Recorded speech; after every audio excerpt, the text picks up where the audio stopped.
Okay, hi everyone and welcome to this tutorial. In this tutorial what I'd like to show you is a proposed workflow for adding customer details and booking them in for a test.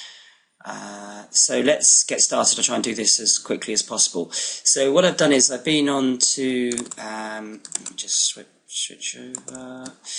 I've been onto the test site and I've put through a dummy request for somebody who requested that you call them back to book a test.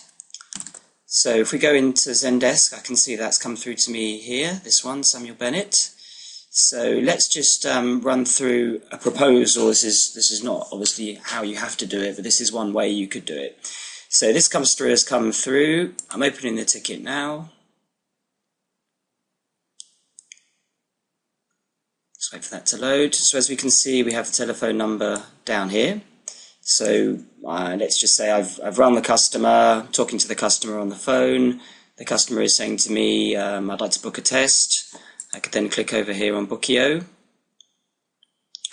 Obviously I don't have your login details, so I'd log in, find the day and the time, agree that with the customer, etc, etc. Notice that up here you've still got the ticket that's open here.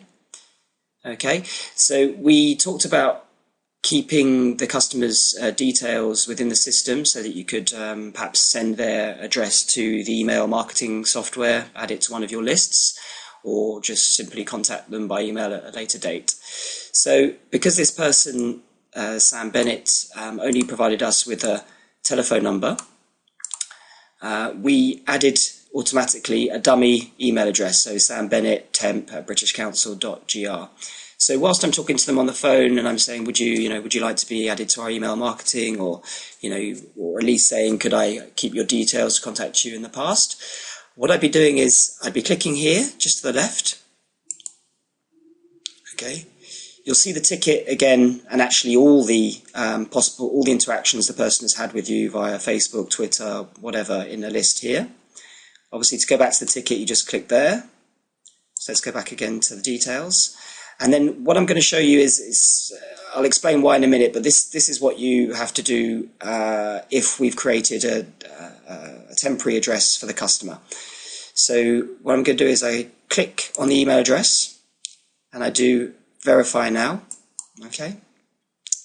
Then whilst I'm talking to the customer, I'm going to say to them, could I take down your email address? Okay, so they say yes. So you click on add contact, email. So I'm going to put in an email address. Let's put Sam at, I don't know, let's put forestcincia.com. Okay. So just click away to add it. Now click on the address you just added and do verify now again. Okay. Then click again and do make primary. Then click the old dummy address which is underneath and just click remove. Okay, so now you've put the real address in here. Let me just explain quickly why we have to do those clicks. Because we add a temporary address to Zendesk, because Zendesk needs an email address when it adds a new contact automatically. We can't use that address because it's the wrong address, and we have to verify it to allow it to go into the system. That's what we have to do, verify now. And you can't replace an existing address until you've added a new address which has been verified. Okay, so that's why it's a bit of a longer procedure when somebody has rung you rather than sending an email in or contacting you via Facebook or Twitter. Okay, so I hope that was useful for you. Don't hesitate to let me know if you want any more details. Just one thing perhaps you could look at perhaps is we added some extra fields down here in the contact view. Things like has the person booked, which should be filled automatically when you use the booking macro, the date of the test, whether the person's been added to email marketing, whether they registered for a course, date they registered for a course, etc, etc.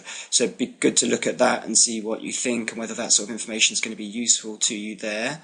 I was sort of thinking it might be useful to have it in a sort of sidebar here so that you can look at it as part of the ticket without actually having to go into the customer details here.